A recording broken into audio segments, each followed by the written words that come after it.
falou de alguns grupos em que o governo Lula tem dificuldade de manter uma comunicação mais efetiva e tudo mais, seja pela mensagem, seja pela forma, né? E um desses grupos que até o senhor chegou a mencionar quando estava dividindo aí um pouco os espectros e os eleitores e os cidadãos brasileiros é o grupo evangélico. Ele acaba permeando de muitas formas o que a gente está conversando aqui. E aí eu queria insistir num ponto que a gente falou um pouco das bases, né? O senhor mesmo falou a necessidade da esquerda de se reconectar com a força produtiva, com o trabalho.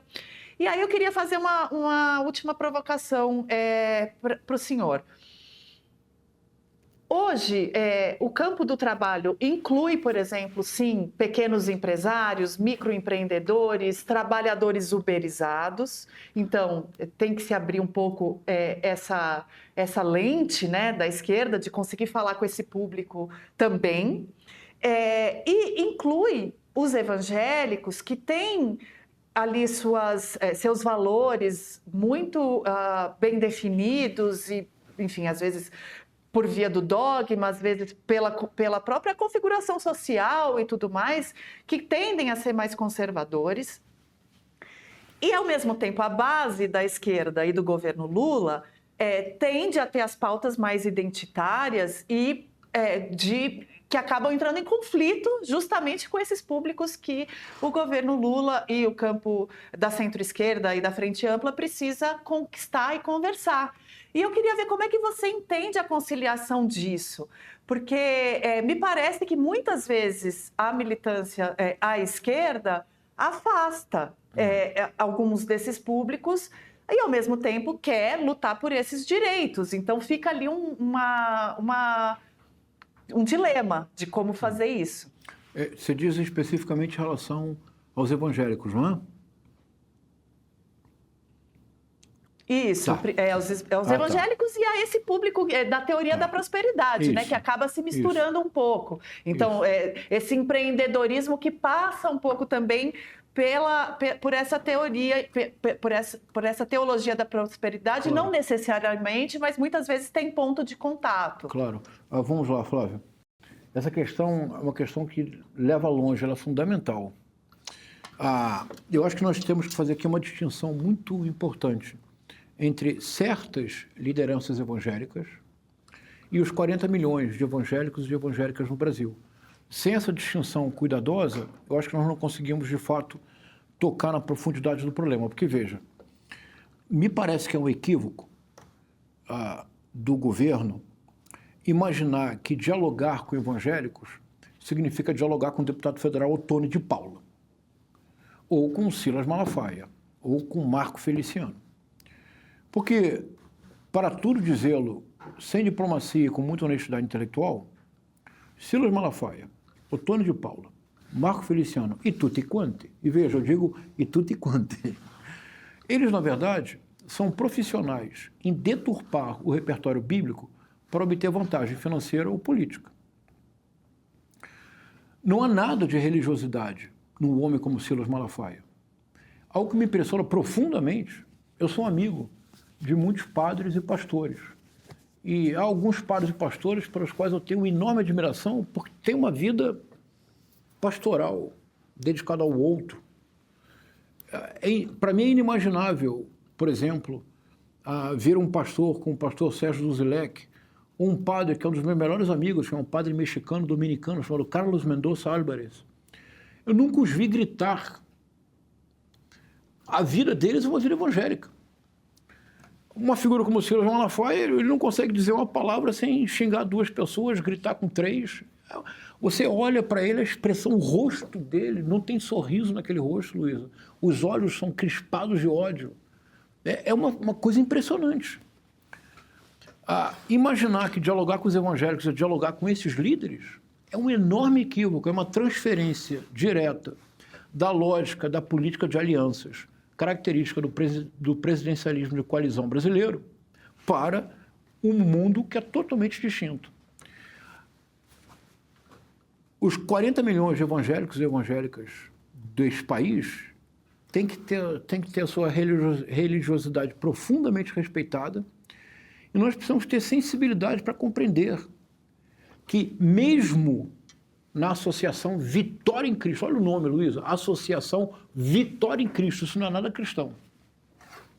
Ou na igreja, no Marco Feliciano, quando o fiel entra, o Silas Malafaia e o Marco Feliciano sabem o nome deles. Ali eles são reconhecidos. Ali eles têm comunidade, eles têm um pertencimento. E não só, Flávio, você se referiu à uberização, ao profissional. Se você ingressa numa igreja e conversão em idade adulta é uma das mais poderosas experiências existenciais que há, e é preciso respeitar. Se você ingressa numa igreja e você é um marceneiro de qualidade, um pedreiro, se a sua esposa é costureira, boleira, quituteira, não importa. E aquela igreja tem 2.000 pessoas, e você, de fato, é parte daquela comunidade, Flávia, você adquiriu um horizonte de prosperidade que nunca esteve presente na sua vida.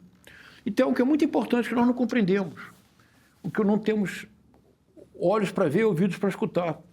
Mas imagine, por um minuto, que você é uma pessoa sem curso superior, que você passa de 4 a 5 horas por dia, de segunda a sexta-feira, num ônibus, num transporte público humilhante, caro, ineficiente. Se você é mulher, permanentemente assediada, se você, no seu emprego, você é tratada com um certo desprezo,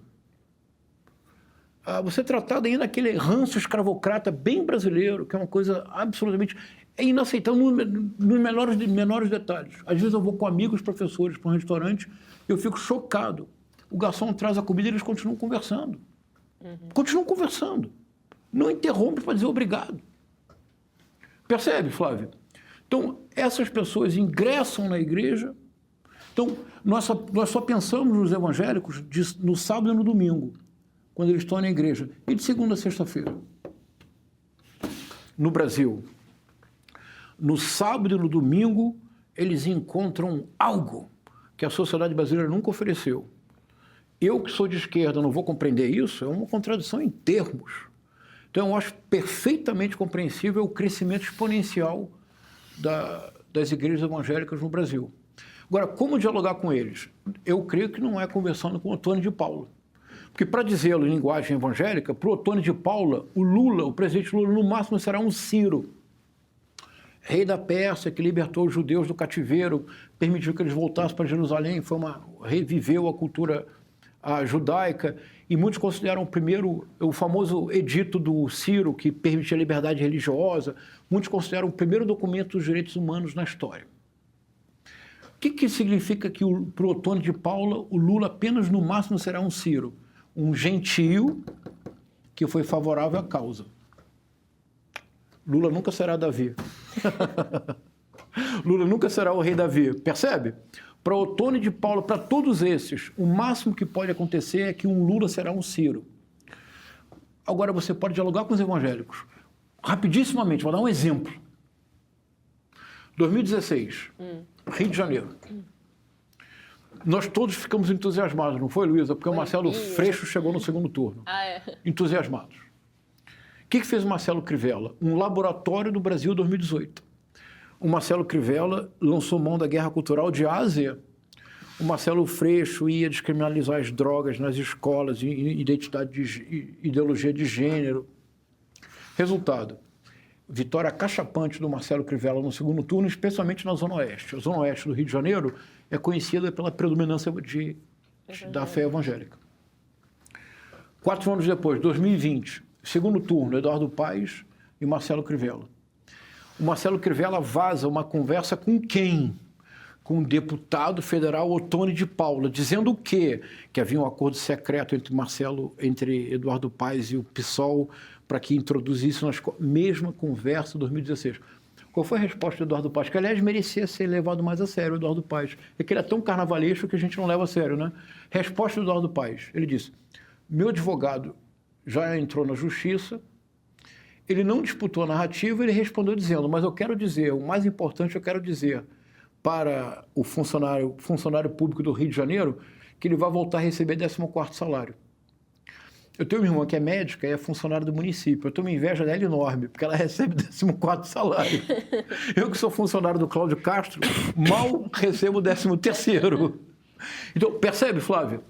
Diálogo com o evangélico. O que fez o Eduardo Paes? Como é que o governo dialoga com o evangélico? Por exemplo, cria um projeto, Creche Brasil, e anuncia que até 2030, neste país, nós teremos 100 mil creches Brasil, um local para receber as crianças de 6 meses a 6 anos para oferecer estimulação social, afeto, carinho, estimulação cognitiva, de modo a preparar para a escola. Onde seria a Creche Brasil? Nas escolas. Se você fizesse um projeto como esse no Brasil, você dialoga diretamente com os evangélicos. Sabe por quê? Estudo demográfico bem feito. Uma parte considerável das mulheres evangélicas é de periferia, e qual é o maior problema da vida dessa mulher? Com quem deixar os filhos na hora de ir para o trabalho. Para dialogar com o evangélico e com a evangélica, não é necessário fazer acordo com o Ottoni de Paula. O que é necessário é impactar o cotidiano deles. Bom, professor, com isso você já responde aqui a mensagem do nosso Mayor, Zé Carlos Menezes, que participou aqui, dizendo, mas, professor, o que fazer, então, se as armas que o Estado Democrático de Direito oferece são estilingues frente a canhões? Usar direitinho o estilingue, né? É isso, a política pública é o que vai resolver. Eu vou responder com Silvio Rodrigues, posso? Pode. Canção del Elegido. Ele termina com os seguintes versos. Iba matando canalhas com seu canhão de futuro. A extrema-direita pode ter canhão, mas canhão de futuro só a esquerda possui, que é a utopia. A utopia pode ser um estilingue, mas é duradoura. Eu acho que precisamos, de fato, recuperar essa dimensão utópica.